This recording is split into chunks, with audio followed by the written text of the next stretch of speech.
Well, I'm going to go ahead and get started on time because we've got a lot to cover. Welcome, everybody. I know it's been a long day and everybody's exhausted like me. But in my opinion, I think you made a very wise decision coming to this talk. And the reason I think that is because build is pervasive in everything we do as software developers. I haven't met a single developer at PDC yet who could tell me that he doesn't build. Your stuff never builds. I didn't say build successfully. I said build. Thinking back to the keynotes yesterday, I'm just thinking almost every demo that was shown, MSBuild was there behind the scenes. You couldn't see it, but it was there. And without MSBuild, those demos wouldn't have come to fruition.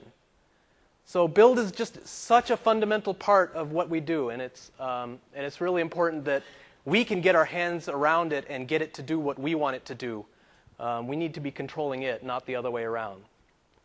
My name is Rajeev Goel. I've been a developer at Microsoft for about 10 years. I've been working on MSBuild for the past 3 years. Just want to talk a little bit about the state of affairs at Microsoft 3 years ago. Raise your hand if you know what dog fooding means. Oh, most everybody knows.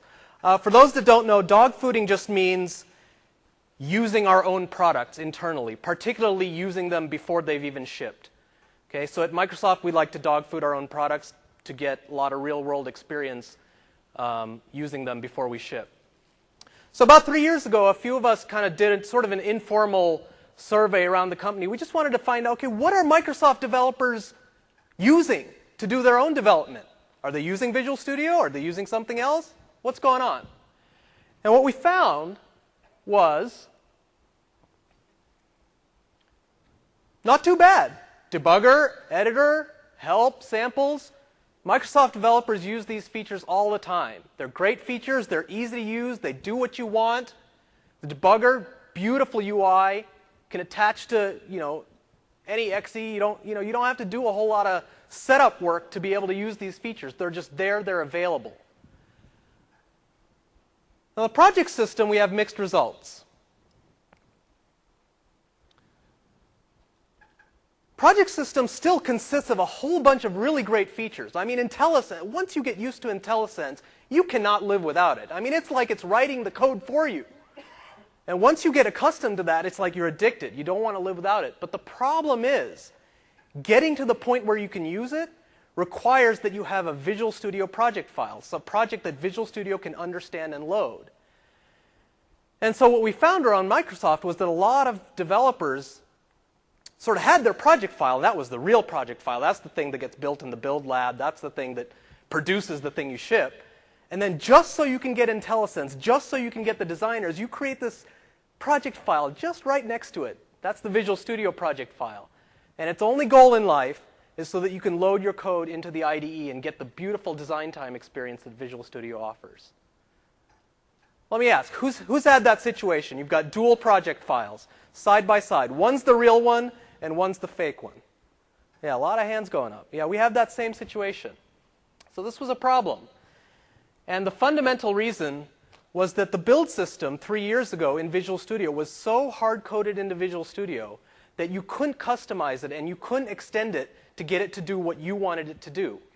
And that's why people write their own build scripts, whether they be batch files or make files or Perl scripts or whatever, their own build scripts to do the actual build. So this was a big problem. We're not using our own products. There must be something wrong. So we invested a ton of energy and formed a whole new team called the MSBuild team to solve this exact problem.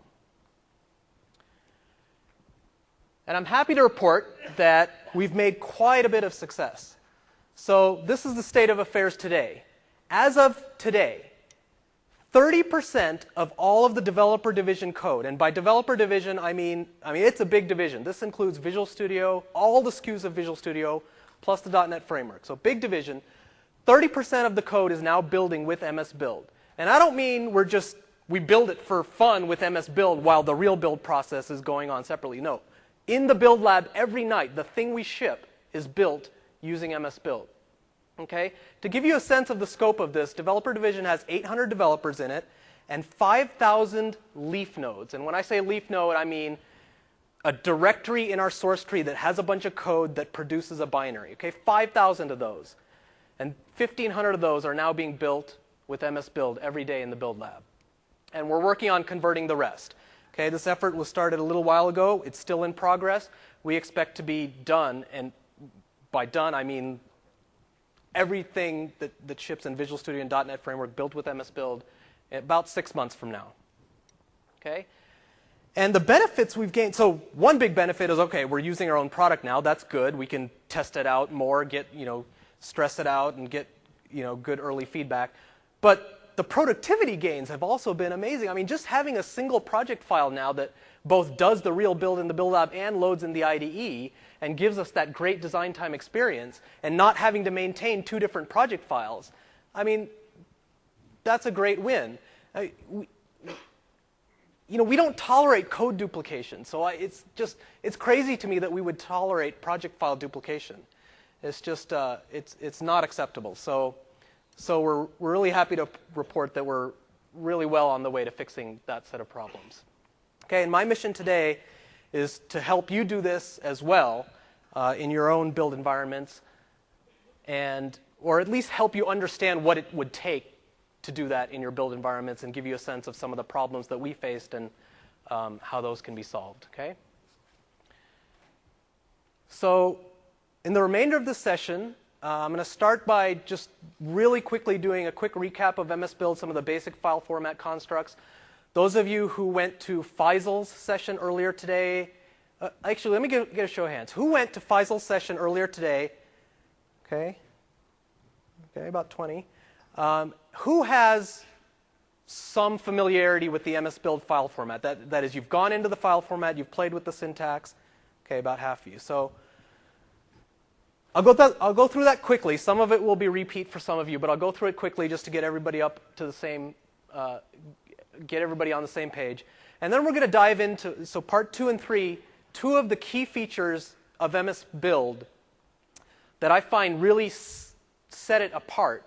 And really, these features were key in helping us convert our existing build system. By the way, our old build system completely makefile based with a combination of batch files and Perl scripts and you name it. I mean, it was in there. It was a mess.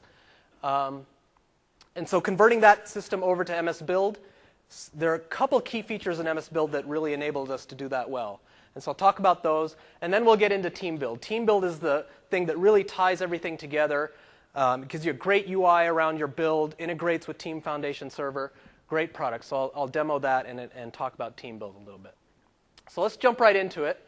The basics of MSBuild. And we're going to start with just the building blocks. No pun intended. Actually, pun intended. So these are the different parts that compose the system, just so you can see how everything fits together. MSBuild is written in managed code, so it sits on top of the .NET framework. And the core MSBuild components consist of the engine, which actually process the project file, as well as the tasks. The tasks are the plugins into the build process that actually do the build steps. And the targets files are the things that, they're the scripts, right? They're the things that tie all the tasks together and do the right dependencies and in the right order, etc. And then loggers are listening to the events that are occurring during the build and logging them to the console. Okay? Very thin wrapper called MSBuild.exe, which sits on top of the engine, and it doesn't do a whole lot. Just parses the command line arguments and basically sends them right down into the engine. Everything that's in green right now ships as part of the .NET Framework Redist. And what that means for you is that you don't have to have anything else installed other than the .NET Framework Redist in order to be able to build an MSBuild project file and a Visual Studio project file, because Visual Studio project files are also in MSBuild format. And this is a big win as well, because nobody wants to install Visual Studio on every one of their Build Lab machines. It's a great tool for your developer desktops because you're doing the development, you're using the IDE, you're getting the IntelliSense, but you don't need such a massive thing on your Build Lab. So that's all you need to be able to build. Okay? On top of the core components of MSBuild is the Visual Studio 2005 project system, and the main point here is that it calls into the exact same engine, the exact same task, the exact same targets files as MSBuild.exe. So you're guaranteed that when you build inside of the IDE, you're getting the exact same results as when you build on the command line. That's a key design point. And then on top of all of this is, of course, Team System, and more specifically Team Build. They've added a whole bunch of more targets and loggers and targets files to really, internal to Microsoft, we call it Big Build because it's more than just producing the assembly. It's syncing to source control, interacting with your bug database, and on the other end, publishing your binaries to a drop server, et cetera. It's like the end-to-end build, and that's what Team Build is all about, and we'll show that towards the end. So quick recap, what is MSBuild? Brand new build system that ships with the .NET framework. It is seamlessly integrated with Visual Studio 2005. We think of it as a file format as well. I mean, that is the essence of MSBuild. It's the file format that we've designed that allows you to describe the contents of your project as well as the build process to build it. And the thing I'm most proud of is that we're actually shipping soon. November 7, 2005 is the big launch date for Visual Studio 2005 and .NET Framework 2.0, and we're really excited about that. Here's just a mail that went out. Faisal sent this mail out almost exactly a week ago, and I don't know if you can read the title, but the title is the most important part. It says 0 bugs for the last time. So it's been a long road, and we're really excited to get this out into your hands. All right, let's jump into the file format.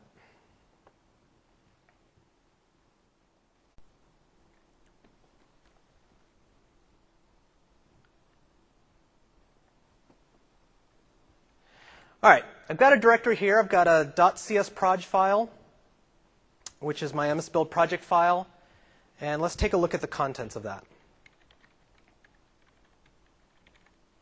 By the way, cool new feature that has absolutely nothing to do with build.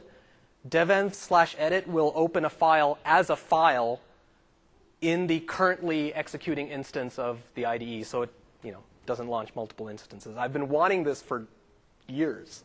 It's finally here. All right, here's my project file. I've got a bunch of properties at the top. Properties just name value pairs, nothing too exciting. Then I've got items. I've created an item list here. The name of the item list is my video, and I've got 3 items in that list. Okay, I made this up, right? Visual Studio or MSBuild knows nothing about Windows Media videos or my video. These are names that I created, and I'm going to decide what to do with those items. Okay, there's no inherent knowledge of any of this inside MSBuild. Okay, and then I import a targets file. And the whole reason for import is that you want your build process to be factored out into a separate file so you can reuse it in all your projects, right? And import, all it's doing is it is literally like just taking the contents of that targets file and pasting them right in at that location. So let's quickly take a look at that targets file. It's also very simple. And let me just do a quick split screen here so you can see both. All right, here's the targets file down below. I've got a single target in there called play PDC videos, and I'm calling 3 tasks, 3 MSBuild tasks inside that target. The message task, the play video task, and the message task again. The play video task is something that I wrote myself. It's a custom task that I'm plugging into the build process, and I'm passing in some parameters. I'm passing in the videos parameter, which I'm passing in the list of items that I declared in my project file. Those were declared right there. And I'm passing in some properties. Actually, I'm passing in some properties concatenated with some other stuff. So what ends up getting passed in is 320x240, okay, the resolution I want to play these videos at. And then I call the message task again. Message task is probably the simplest task you'll ever see. All it does is take the text and just log it. And the loggers will receive that and show that as in the console. All right, let's run this baby. Or rather, let's build this baby. So run MSBuild on the project file. And my task is running, showing the video. But episode 3,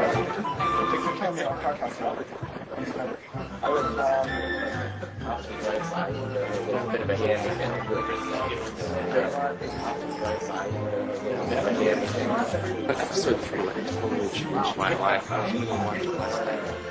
right, we're not going to play the whole video. This next video, remember there are 3 videos in the list. So here's the next one.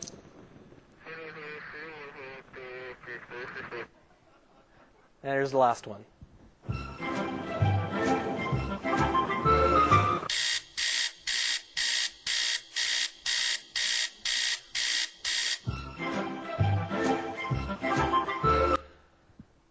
Okay, and we're done. By the way, if you want to see the full videos, they're all on channel9.msdn.com. Okay, we're obviously not going to waste the time here to play those. All right, let's load this project into the IDE and see what happens.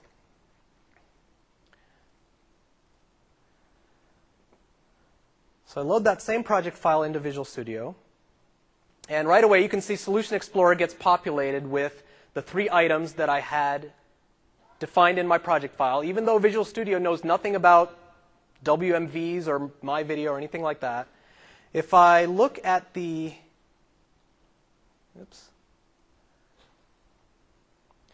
if I click on one of these and go down to the property grid, you can see that Visual Studio is showing me what the item list name was for that item, my video.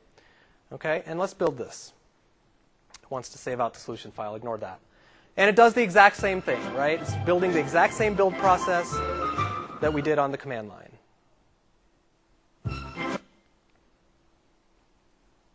Okay, so it plays all 3 videos, the exact same thing. But there's more. Visual Studio, even though it knew nothing about those particular kinds of items, it has no problem with me adding an existing item that so I have another video here somewhere.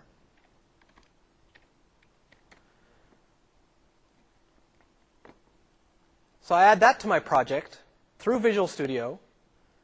I change the build action to be my video so that it participates in the same item list as the other ones that I had already declared. And now I build this again. And we're going to skip through the first 3 ones pretty quick. There's number 1. There's number 2. There's number 3. And there's the 4th one. No, they're just... So who are you, and where are we? Hi, Robert. My name's Steve Wood, and I'm a technical evangelist in the Windows Server Evangelism team. Yeah. We're currently over in Building 20, and... All right. Is that cool or what? Okay, so really tight integration. What I want you to take away is a single project file that works both on the command line and is tightly integrated with Visual Studio, and it can have your own custom build process in it. All right. One last quick thing I want to show here is, for those that don't know, if I create a brand new project in Visual Studio, let's just create a C# console application. What it's actually creating is an MSBuild project file, right? And we're going to look at what's inside there. So I'm going to look at the actual contents of the project file that just got generated. And it's just an MSBuild project file. It's got properties, it's got items, and it's got an import. And what it's importing here is Microsoft.C#.targets, which is the targets file that we ship that represent the standard Visual Studio build process. If you want, you can open up that file, see exactly what the Visual Studio build process looks like. You don't like part of it, rip it out. You want to add something new in there, add it in. It's totally customizable to your heart's content. So for the first time ever, the build process that Visual Studio is actually using is completely exposed. So anybody can see it and understand it and change it.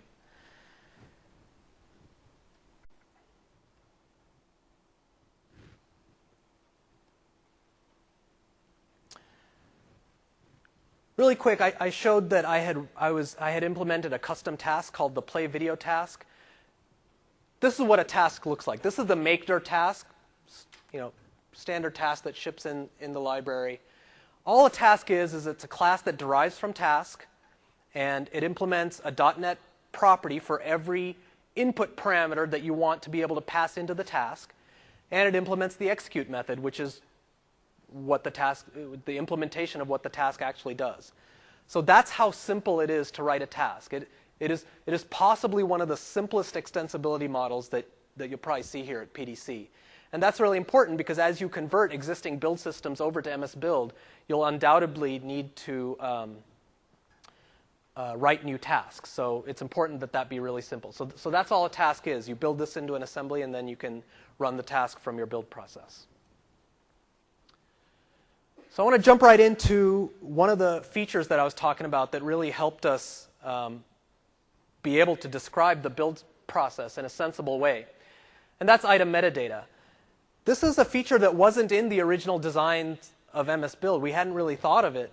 But as we started dogfooding, as we started converting existing build processes over to MSBuild, it became obvious that we needed a way to be able to associate some other arbitrary piece of information with all of the items that we declared in the project file. So here, I've just added 2 pieces of metadata onto, so I've got 2 items in the embedded resource item list, splash.bmp and about.bmp, and for each of those 2 items, I've associated some additional metadata, culture and owner. Culture is, what I'm using here is just, the standard .NET framework encoding for culture, the 2-letter country and then the 2-letter region code. And I'm going to use that as part of my build process. I'm going to make use of the culture in the way that I build my resources, as you'll see in a moment. Owner is just something else I added. I just figured, if I can somehow squeeze in Don Box and Anders Heilsberg's names into my presentation, then maybe their genius will rub off on me or something like that. Those metadata are, again, things that MSBuild knows nothing about. Okay? It has no inherent understanding or knowledge of what to do with those. It's all how I choose to use them in the build process that I'm going to define. Okay? And item metadata always follows around the item. So if I pass these items into a task, the task will be able to see that metadata. MSBuild also puts its own set of metadata on every single item that you declare. And the things listed in the green box are that set of metadata. And these can be consumed just like any other custom metadata that you define. The only difference is you don't have to set the values. MSBuild will do that for you. And the way MSBuild is doing that is it's just treating your item spec as if it's a path and just basically breaking it up into the parts and figuring out what the values for each of those pieces of metadata are. The one unique one is identity, the very last one on the second column there. That just means whatever your original item spec was. And I'll show you why that's important in a couple slides.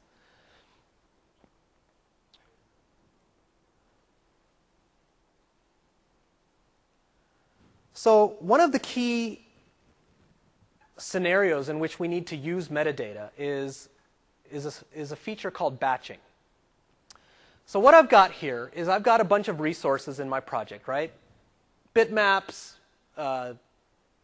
media files, an XML file. These are all resources that I want to use in my application. But they all are associated with different cultures, right? If you're writing a localized application, you've got different sets of resources for the different languages and cultures that you're going to distribute your application for.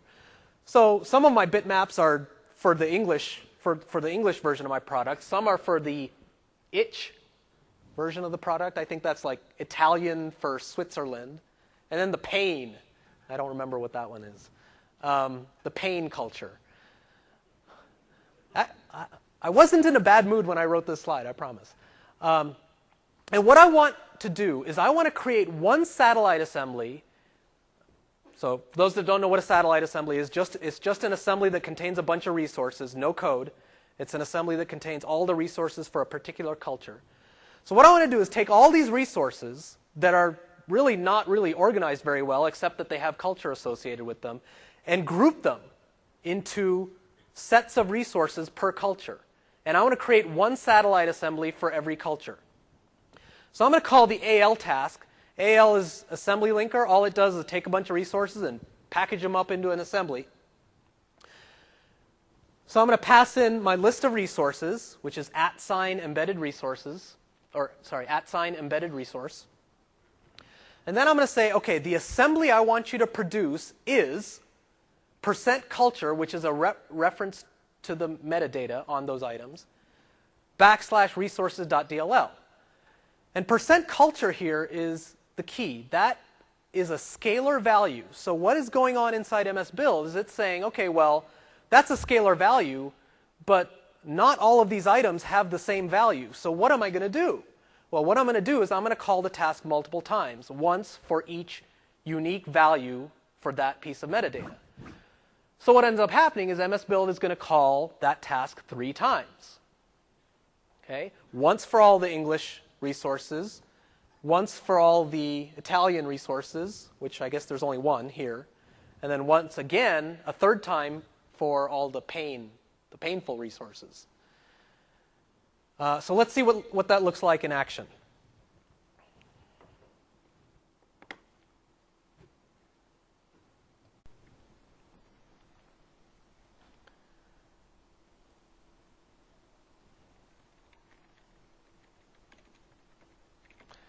Got all those resources here that I showed. Very creatively named, don't you think? dev/edit, my favorite new feature. Okay, I've got all those items listed here. Item list name is embedded resource, and I'm including those resources. And I've got cultures assigned to each of them. And this is a long list here of resources, but there are only 3 unique cultures here, right? en-us, itch, and pain. And then I import the targets file, which I will now show. And that's very simple as well. All it does is call the AL task exactly as I had shown on the slide. Right? So let's load this baby into the IDE and see what it does.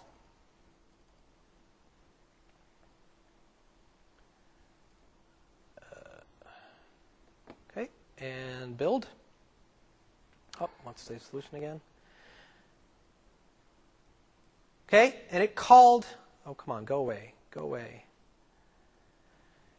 It called the AL task exactly 3 times, just as we had expected, once for each culture. It passed in the output assembly, and it passed in exactly the set of resources that match that culture, and it may be a different number each time. Okay. Let me go ahead and open the project file again and add a brand new resource into there. Load.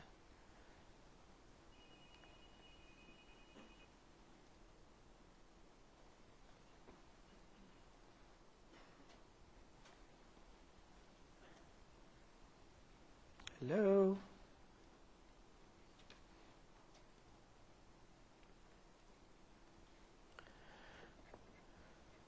All right. I've got a resource on disk already called 028. Again, my creativity just astounds me. And I'm going to give it a brand new culture, a culture that isn't already represented here. How about Zulu? Zuza culture. And load this up again. Reload the project. Yep. Build. And of course, now AL gets called 4 times. So the point here is that the build process, the thing that was in the .targets file, it didn't know what cultures were going to be represented in the project file. And I just add a new resource with a new culture, and the batching algorithm picks it up and calls the AL task a 4th time for that culture. And of course, that last invocation is going to have only 1 resource in it, right? Because there was only 1 resource with the Zulu culture associated with it.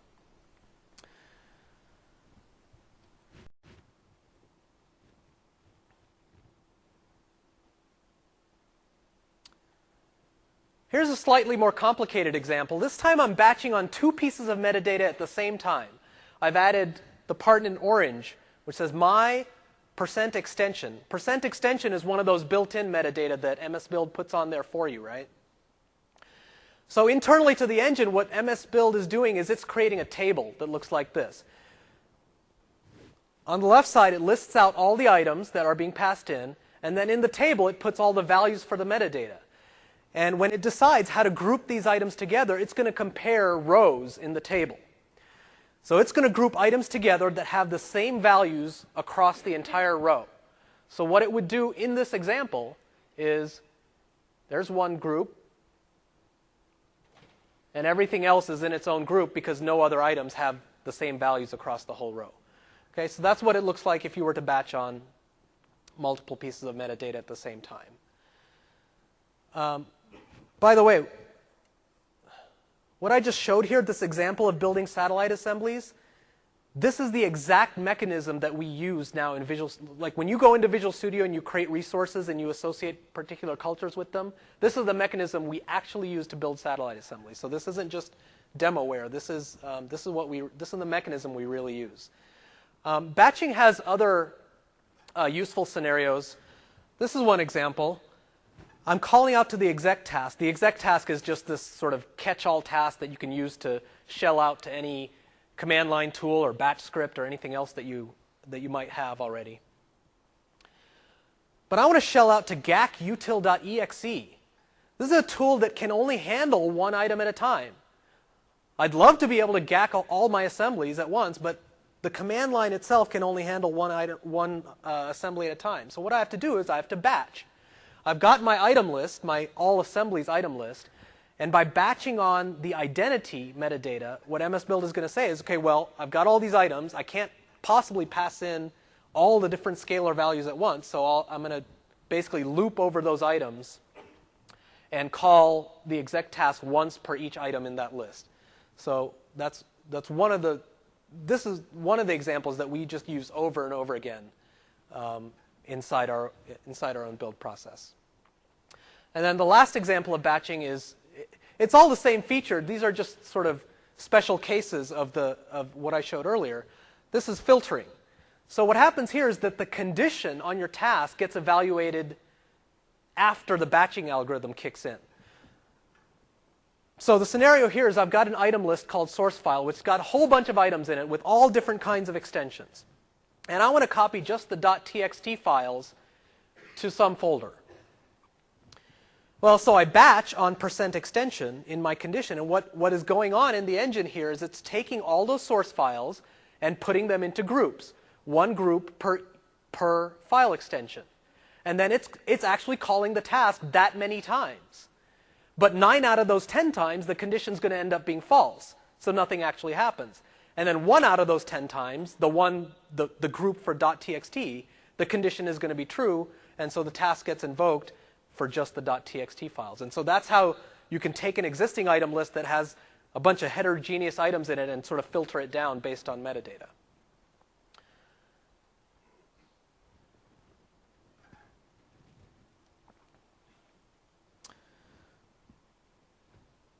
So the MSBuild task,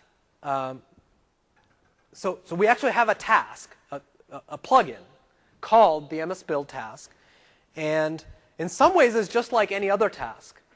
But in my opinion, it is one of the most powerful tasks that we ship. And here's why.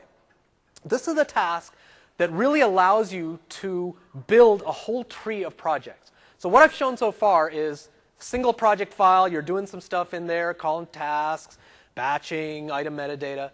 But you've got this whole tree of projects, and they've got interdependencies between each other, and you need to build them all with a single command. And the MSBuild task is what allows you to do that.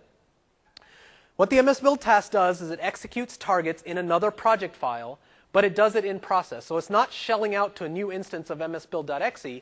It's doing it all in process. And the advantage of that is that we can keep track of the state of all the targets in all of the projects that you're trying to build. The point being that we never have to build the same target twice. So if you've got, I'll show this in a second, but if you've got 2 projects that reference the same common project, we can make absolutely sure that that common project never will get built twice. And I don't mean the second time, oh, we'll have to check timestamps and make sure it's up to date. No, we just know it's been built the first time, and we just don't even bother calling it again. And this is really important for scalability and perf when you've got a large tree of projects. So as I said, it's basically used for communication between projects. It can be used to call out to a child project to say, hey, go build yourself. Or it can also, if you don't want to actually build the project, you can also just use the MSBuild task to get information from a project. So I want to find out what your output path is set to. So I'm going to use the MSBuild task to call you and run a target in you that will return me the output path. So it's used for inter-project communication that way. So here's an example of project references. Let let me back up for a second. So file references, so just normal references is where, okay, I've got a project and I'm referencing system.dll or system.xml.dll, something like that. So my code needs something in that DLL. That's a reference. A project-to-project reference is where I'm saying, okay, I want to reference the DLL that this other project builds. I don't know what that DLL is. I don't know where it's going to put it. But whatever DLL that this other project is going to produce, I need to reference that thing. So what we're going to do is create an item list called project reference, which is just a list of project files. It's paths to other project files. And then we run the MSBuild task on them, on that list. It goes and builds those, which will either build them if they're up to date or build them if they're not up to date, and we'll skip if they're already up to date. And then return me the outputs of those projects in a new item list called the resolved reference item list. Now I have the outputs of those projects, and now I can pass those directly into the compiler as just normal references. So there are a lot of advantages to using project-to-project references over standard references. One advantage is, well, as I mentioned, I don't have to know the path to the assembly that I'm referencing, and typically you have different paths depending on which configuration you're building, right? You've got a debug directory for all your debug configurations and so forth. I don't have to know that. With project references, it's automatically just going to pick up the right configuration. As I said, it automatically rebuilds the referenced project if it needs to be. I can also, if I run clean on my master project, it will also, I can, if I want, go and clean the referenced projects as well. And something that a lot of people don't realize, and this is new in Visual Studio 2005 and MSBuild, is if I've got a solution that I've got loaded in Visual Studio, and I've got lots of projects in there, and I want to have a project-to-project reference to something that's not included in the solution, I can do that. That's not a problem. It was a problem in Visual Studio 2003, but it's really important for scalability that you be able to have a solution that's just a subset. Thank you. That you have a solution that's just a subset of your project. All right, you can clap. Go ahead. I'll let you clap. Yeah, if you've ever tried to create a solution with more than about 100 projects, you can go get a cup of coffee. You can go get dinner. Yeah, I know. So, point being is you can reference projects that aren't in your same solution, and this allows you to break up your tree into smaller chunks. While I'm on that topic, I know a lot of people are frustrated about scalability. The other thing in Visual Studio 2005 is you can have a solution of 100 projects and just unload the ones that you're not working on at the moment, and then that solution will load in the same amount of time that it would take you just to load the ones that you've actually loaded. So the solution can sort of show everything, but like 90% can be unloaded. You're just working on 10%, then sort of unload that set and load a different set. So that's a cool feature as well. All right.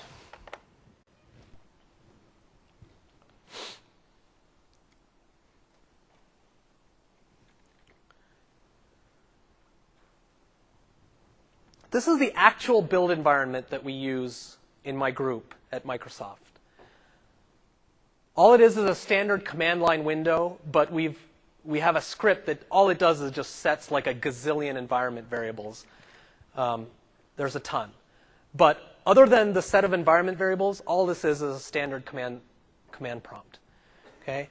And the directory I'm in here, C:\vs core vs project xmake. So xmake is the old code name for MSBuild. It's what we were calling ourselves initially before we had a real name. And we just never got around to changing the actual directory name because you wouldn't believe what a pain it is to do that when you've got 800 developers all enlisted in your code.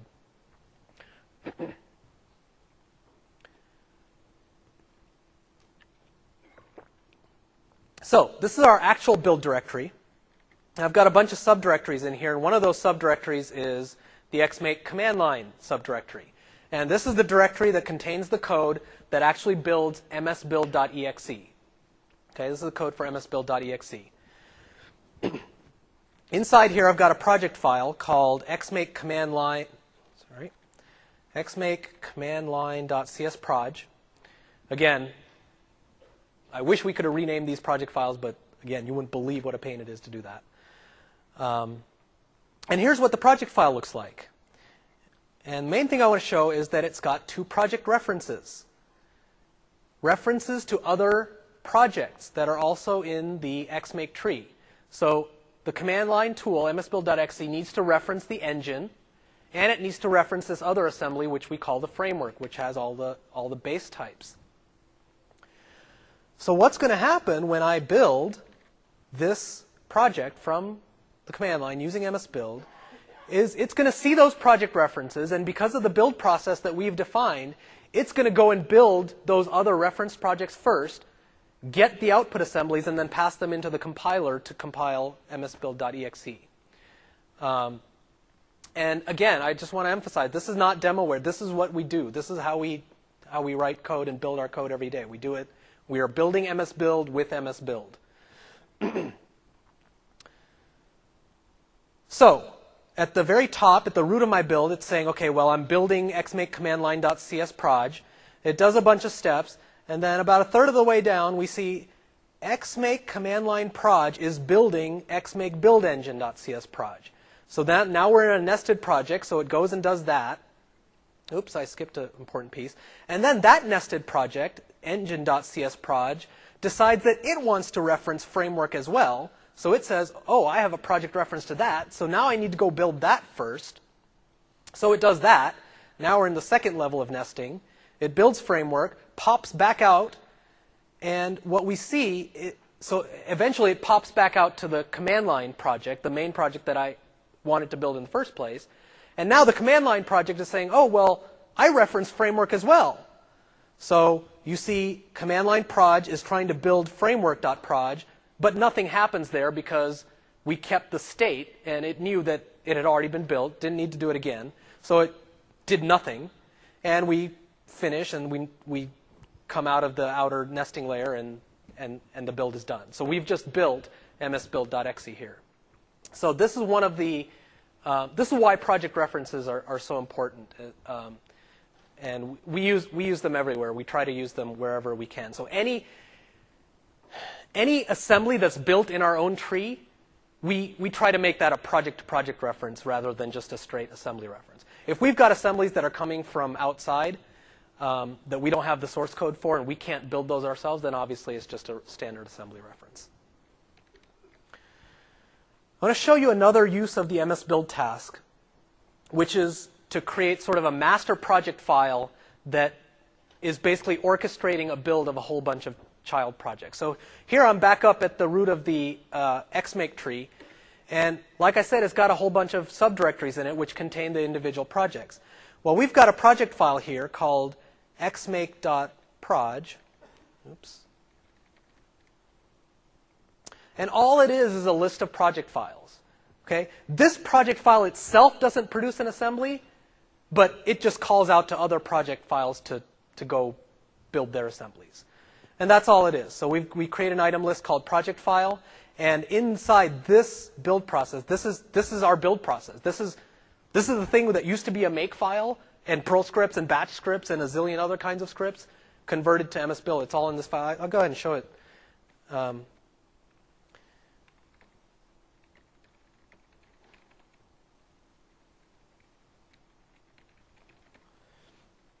If I look for where that item list is being used, you'll see that all we're doing is calling the MSBuild task on that list of items to go build all those child projects. Okay?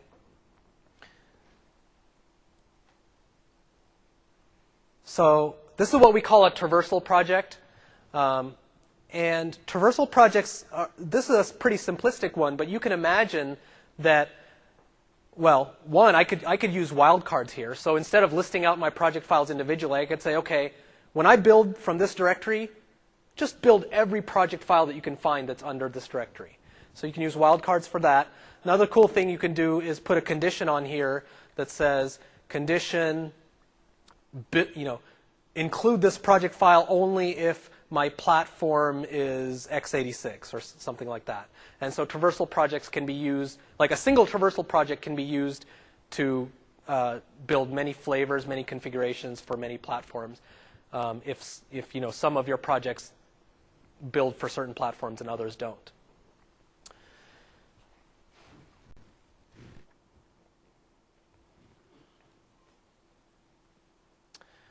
Okay, one last thing about the MSBuild task, and that is passing in properties to your child projects.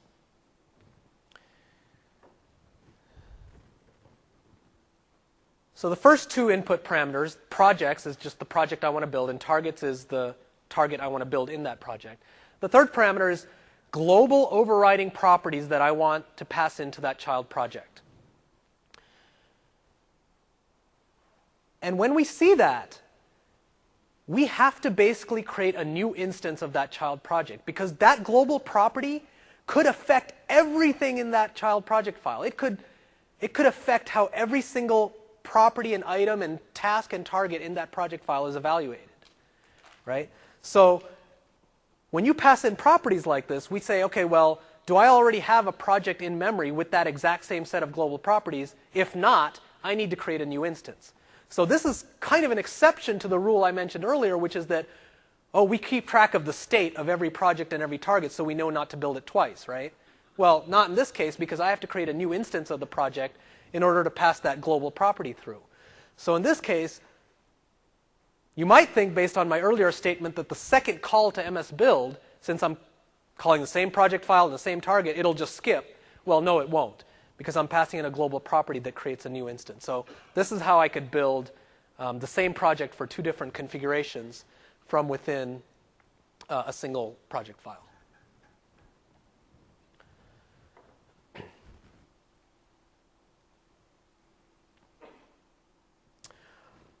All right, let's talk about team build. This is the cool stuff right here. Team build really ties everything together. It provides a great UI on top of build, and it really just integrates all of the pieces of build. And it does more than what we've traditionally thought of as the build process inside Visual Studio. It integrates with Team Foundation Server to get access to your source control system, your work item database, and it's really capable of a full end-to-end build, many projects, many configurations, all that stuff. And the other main point is that Team Build is built on top of MSBuild. So if you want to extend Team Build, the extensibility mechanisms are identical. It's the same MSBuild project files underneath, MSBuild tasks, loggers. It's all the same extensibility model. So if you know how to extend an MSBuild build process, you'll be very successful customizing your team build as well. In other words, team build is, in essence, a build lab in a box. Okay? All right, let's jump into demo mode. Here I've got Visual Studio Team System. And I've got Team Explorer open, which is connected to my server and showing me all of the contents of my server. So one of the nodes under there is team builds. And so what I'm going to do today is create a new team build type.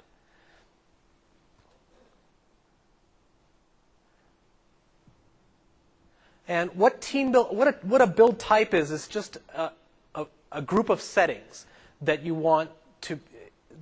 You would create build types not every time you want to kick off a build, but once you've defined a set of projects that you want to build with a certain set of configurations. And so you've got your build set up, so you create a build type, and then you run that same build over and over again. So we'll create a new build type here, call it PDC demo build, give it a description.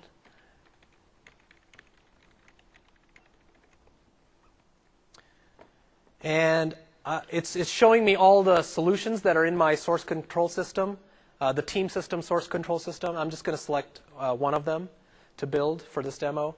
And I want to build for the AnyCPU platform because my project is fully capable of running on any platform that supports .NET. And it's asking me, okay, on what machine do you want to build these things? Give me the name of your build lab machine. ATDemo. And, okay, give me a directory that you want to build this stuff on that machine. Just make up a directory. And then finally, after the build is done, where do you want me to copy all of your binaries. We'll just reuse the same machine.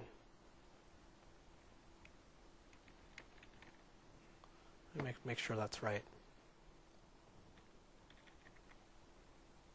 Yep.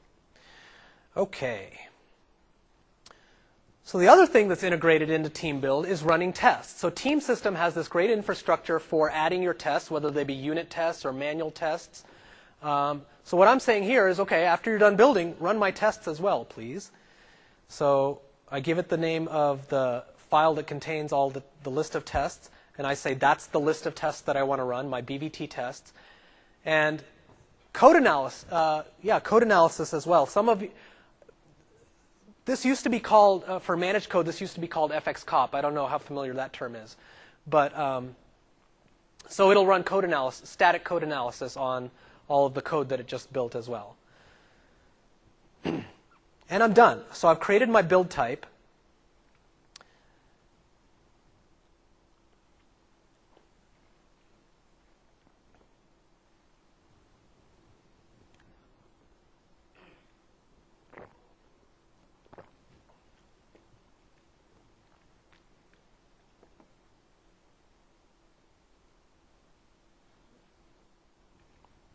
Huh, not sure what happened there.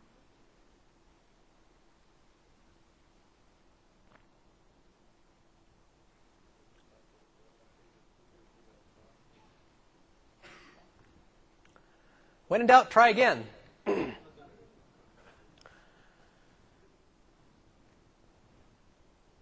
What happened when I created that build type is that TeamBuild just created an MSBuild master project file. This is the project file that's going to coordinate the whole rest of the build. And what's in it is just a bunch of properties, many of which I had specified while I was going through the wizard, the new build type wizard.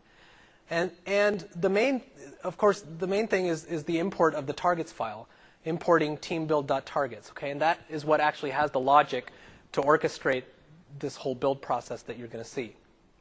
And again, it's completely open. You can look at it. You can see exactly what it's doing. You don't like part of it, rip it out. You want to add something new, add it in. It's all very customizable. You can do whatever you want with it. Okay, and now I'm going to actually kick off the build from the build type that I just created.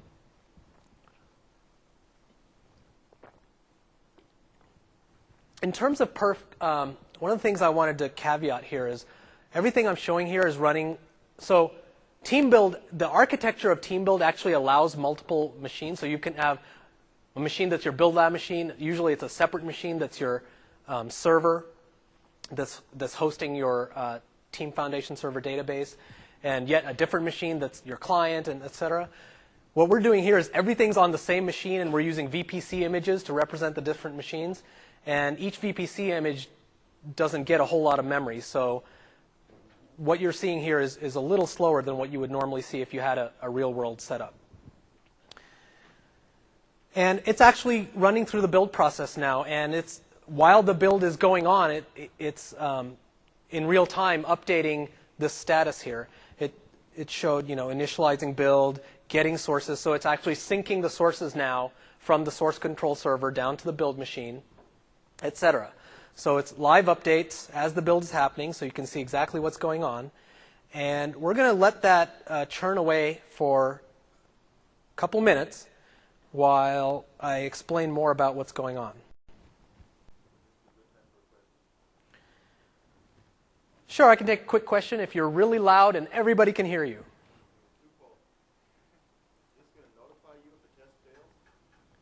Question was, is this going to notify you if a test fails? Absolutely, and you'll see that in a couple minutes. Well, actually, no, because I don't have a test that fails.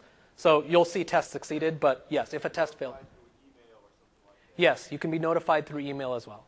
You get notified of build completion, not test failure, right? Can you get notified for test completion or just build completion? So for test completion, you can do that. It's not done out of the box. Okay, so the answer was, out of the box, you won't get notification for test completion, but if you write a little bit of code, you can hook the event that gets fired when the test's complete, and you could send email on your own.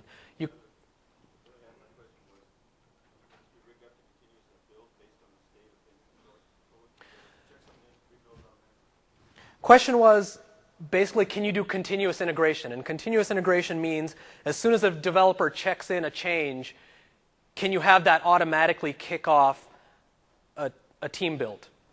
The answer is, yes, you can do it, but again, you have to write a little bit of glue code to make that happen in this version of team build. So in this version of team build, not through the UI. You can't do that through the UI and just automatically kick off a build on every check-in. But what you can easily do is hook the check-in event, which anybody can hook. And in response to that check-in event, you can programmatically kick off a team build. And continuous integration through the UI and just making that easy so you don't have to write code to do it is definitely something we're looking into for the next release. Thank you. Yes, thanks for the reminder. I forgot about that. There's a hands-on lab that shows you exactly how to do that continuous integration. Okay, one last question, and then I'm going to move on. You'll show us how to set a version to do that throughout the build? The question was, how do you set a version throughout the build? So the question is about maybe version stamping all of the assemblies that get built as part of the team build.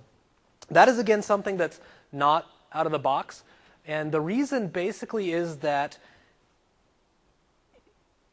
to version stamp a managed assembly, you have to have an assembly level attribute in your code, the assembly version attribute. And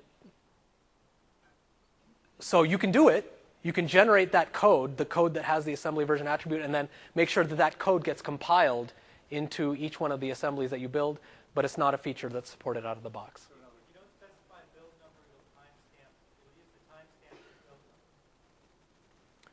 Statement was, if you don't use a build number, it'll time. Say that again. If you just specify major version, minor version, then the compiler automatically inserts two other numbers based on the date and time. Oh, okay. Huh, that's news to me.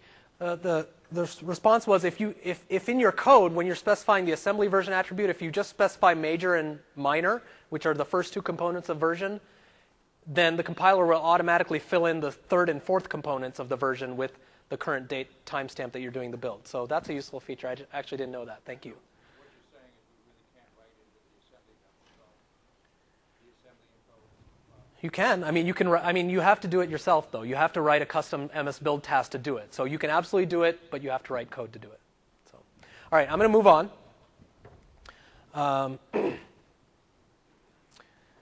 So, quick note about the team build architecture. Each of these purple boxes, in some configuration, would be its own machine. Right now, I'm running basically all four boxes on a single machine. But what I was showing you, the place where I created the build type and kicked off the build, that was the Team Foundation client. It talks directly to the application tier, and the only thing running on the application tier is a web service. And the web service is what really coordinates the whole team build. It talks directly to the build machine. It grabs data out of the source control database and the work item database, sends it onto the build machine, writes the build scripts onto the build machine, kicks off the build, receives the results from the build machine, and sends them back up to the client. Now, the client that I showed was the GUI client integrated into Visual Studio. There's also a command line client that also talks to the exact same web service, and there's an API as well, so anybody can write their own team build client as well, if you wanted more control over that. And then the build machine writes directly to the drop server that I specified. Okay? So just to give you just a sense of what are the different steps that are happening out of the box on the build machine. And again, these are all happening inside an MSBuild script. So you can remove these steps or add new ones in between, whatever you want. These are just the ones that are happening out of the box. First thing it does is get your sources from source control. It builds your projects, including doing the static code analysis on those final assemblies and showing you any warnings that may result. It runs your unit tests and your obviously it can't run your manual tests, but it runs your unit tests and other automated tests that you have specified, and it gathers the code coverage from running those tests. So executing those tests will execute certain lines of your shipping code, and TeamBuild will show you what lines of your shipping code got executed. It's a very cool feature. What it does then is it updates the work items in your work item database, and basically what it's doing here is it's saying, okay, what were all the bugs and work items that were resolved since the last time I did a successful build. And then it's going to take that set of work items and stamp them with the build number that is currently being built. So in all the work items now, you'll be able to see, okay, this work item was resolved in this build. Okay, it publishes the build outputs to a drop server, and it can produce a build report and send email as well. Let's pop back to the demo machine.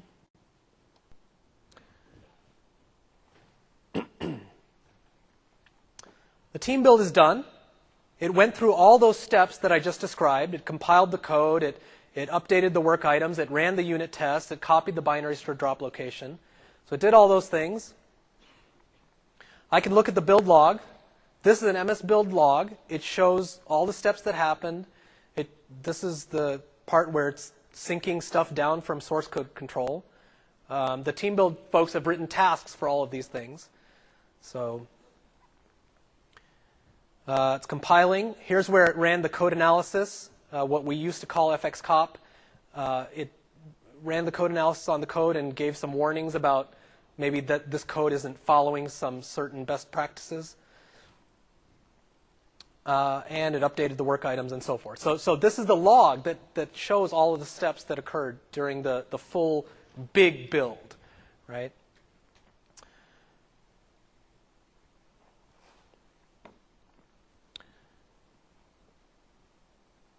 I can also see the list of change sets that had been checked in since the last time I did a build, and I can drill down into those change sets. Okay, it shows comments, who checked it in, etc. Same with bugs. Are those from the last successful build from this time, or for that project? For this type. For this build? Yes. The question was, the list of change sets that it's showing and the list of work items that it's showing, are they the set of change sets and work items since the last build of this solution or the last build of this build type? And the answer was it's from the last build of this particular build type.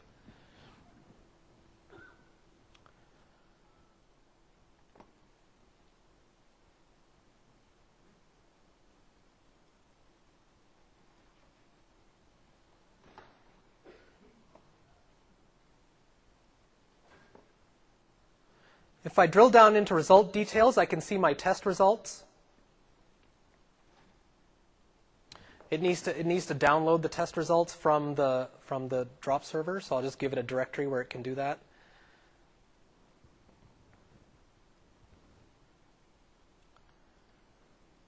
Okay, here are my test results. This is a very simple project. I just had one test. It passed.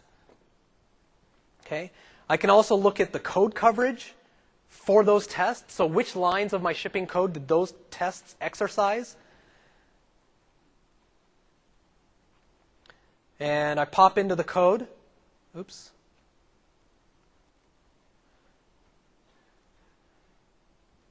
Oops. Green lines for those lines of code that were hit. Red lines for those lines of code that were not hit as part of the test. And blue lines for those lines that were partially hit. So we had only one test, and I think the test passes in A equals 2 and B equals 3. So you can see exactly which lines of code got exercised. Is that cool? That is the coolest feature. I love that feature.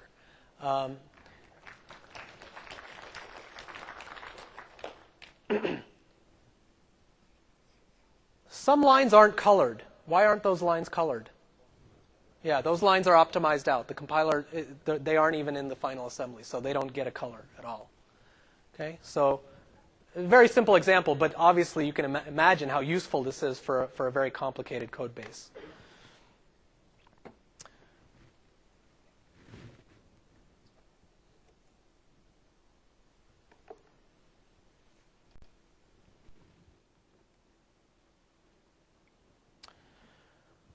All right, bear with me. I know it's getting late and everybody wants to go, but I really want to spend a few minutes talking to you about what we've got in the works for the future. In the first version of MSBuild, we've really invested in the platform and making sure that the file format is right and the engine is solid and really building a solid foundation. In the next release, and the releases following that, we're going to invest very heavily in just making builds faster. Everybody wants their builds to be faster. In fact, I've heard some people say that they would adopt MSBuild if the only thing it could do for them is make their existing builds faster. I mean, that's how important speed is to people. So we're going to invest heavily in this area, and we're taking a three-pronged approach: multi-proc builds and distributed builds. It's a little unfortunate that multi-proc builds aren't supported in this release, but it was something we had to cut early on to get the base foundation right and spend a lot of time there. And of course, distributed builds is really making use of all the machines that you have in your environment. And machines are sitting idle all the time, and it just doesn't make sense for them to be sitting idle. So distributed builds is really about taking advantage of all that hardware. But the third bullet is the one I particularly find the most important, and that is really investing in incremental builds. Incremental builds means building only what's necessary in order to produce a full, complete set of binaries. So, in other words, tonight, I'm only going to build the stuff that changed today. I'm going to take yesterday's build results and today's change sets and just build the stuff that I need to get my full build up to date. And if you can get a good incremental build, it is so much faster than doing a full clean build every night. But nobody uses incremental build today. Anybody? Does anybody in their build labs incremental build every night? Okay, I was wrong when I said nobody. 4 hands. There were 4 hands. I salute you. That's fantastic. But not many people do this, and it's because they don't trust it. They don't trust the incremental build to produce the right results. So we're going to play it safe. We're going to do a full clean build every night. We do it too. Okay? We do it too. And it's not that MSBuild doesn't have good support for reliable incremental build. It does. The problem is today, a lot of the onus is on the task author to make sure that the task is doing the right thing. The tasks that we ship out of the box do the right thing. But it was non-trivial to make that happen. So everybody's tasks aren't going to do the right thing. And so getting an incremental build that you can really count on and trust is something that we're going to work on more for future releases. We'd love to make it easier to be able to write tasks. They're not very hard to write today, but we want people to write lots and lots and lots of them, so we want to make it easier to do so. One example is not having to write the task at all. You're authoring your build process. You need some piece of functionality. Oh, you don't have to create a new class library, implement a new class, code it up, build it into an assembly, register the assembly. It's a bit of a distraction. So wouldn't it be nice if you could just take the code that you want your task to be and just inline it directly into your project file? Okay, this is totally not final syntax, not working yet. We haven't even started implementing this. It's just hypothetical, something that might be cool in the future. Okay, another one is we've got a lot of tasks that all they do is they shell out to some command line executable. That is the task. It's taking those input parameters, generating up a command line, concatenating together all those switches, and then shelling out to the executable. Well, we'd like to make that easier as well. And so actually, this is not entirely hypothetical. One of our interns this summer actually worked on this feature. It's not in VS 2005 or .NET 2.0, but definitely in a future release. Is, okay, I've got this executable. I want to be able to call it as a task in sort of a nice way rather than using the exec task. And so all I need to do is declare, in line what the switches are that executable takes, what kinds of switches are those, and what I want the friendly name to be for those parameters. Declare that, and then I can call it just as if it was any other task. Okay? So, and what's actually happening here is that it's taking that part in orange and actually producing a real task assembly for you. And so once you do that, you can actually just take that task assembly and use it anywhere. This is actually working. And on the bits you're going to get, there's something called data-driven tool task. That's it. You can run it, and it pass it in that XML, and it'll generate the task for you. More stuff coming down the line. Not promising which version any of this stuff is going to be in, but definitely stuff we're investing in. Somebody asked about continuous integration, so that's something that will definitely be in a future release of TeamBuild. We really want the Visual Studio IDE to become more of a build designer. What you saw today is me editing a lot of XML to get the custom build process that I wanted. Wouldn't it be great if visually you could do that in the IDE? Drag targets and tasks, set up dependencies, all that kind of thing. There will definitely be some file format enhancements. MSBuild has a couple of pain points today, one of which is that every property and item that you declare is global. Every target and task can see it, which makes a complicated build process kind of a little bit messy to work with. So XML namespaces will help with that, as well as the ability to scope a property down to a particular target, so you can be assured that nobody else is messing around with that property. The .sln file format today is in a proprietary Microsoft format. There's no standard parser for it, and we'd like to turn that into an MSBuild project file as well, so you have the same extensibility mechanisms, and MSBuild can operate on that .sln file natively. Today, MSBuild can build .sln files, no problem, but we have custom code inside the engine to be able to know how to parse an SLN file and interpret it and do the right thing. It'd be lovely to be able to rip that code out, trust me. Debugging the build process. Somebody asked in Faisal's presentation earlier today, do we have support for debugging the build process? No, not right now, but definitely one of the areas we're going to invest in. I mean, how cool would it be just to step through line by line the steps that are happening in your build? On that front, I want to show a quick demo. This is not a real debugger, so don't get too excited. But I want to show what's possible through our existing extensibility mechanisms. Okay? This is a sample that was written by somebody on our team, Jeff Callahan. He's a QA guy.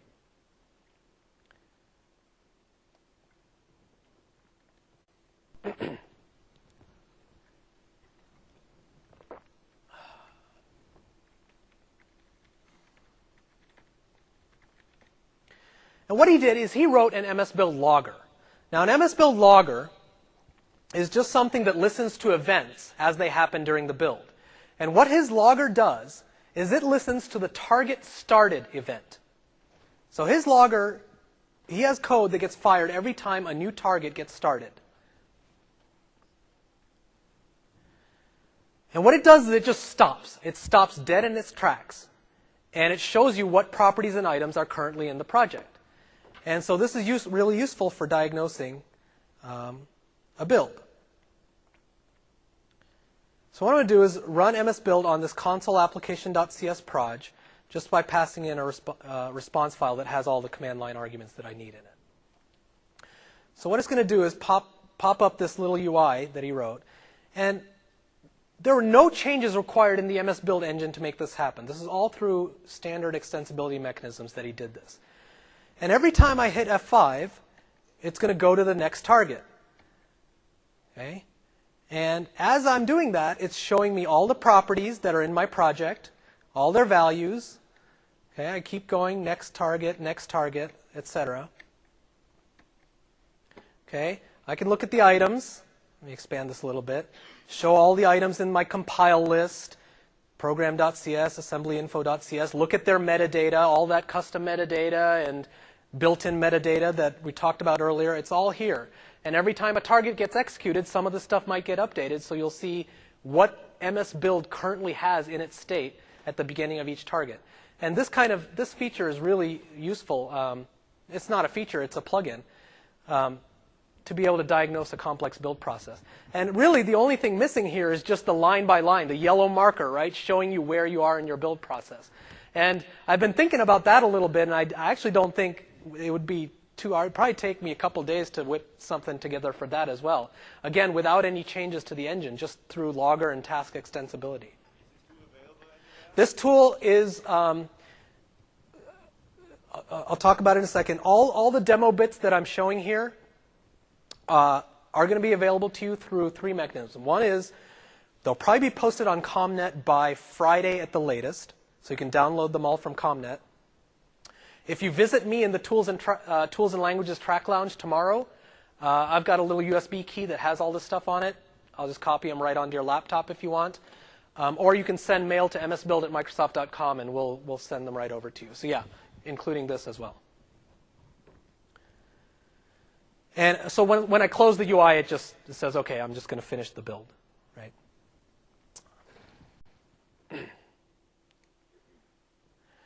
All right. Only a couple more slides, I promise.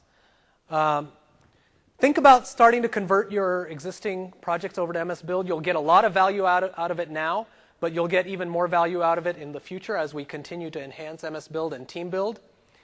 Throughout the rest of PDC, as you're going to other sessions, think about whether what that guy is showing up there, if there's really an MSBuild build process and task running behind the scene. It won't be obvious. But if you go to another presentation about C# and Link, or VB and Link, and Windows Presentation Foundation, Windows Communication Foundation, if somebody's up there building and running a project, MSBuild is the thing that's actually building that behind the scenes. So watch out for that. Any product feedback, questions, success stories, we're happy to hear them. This alias goes directly to the team members, so we see everything, and we try to reply to everything.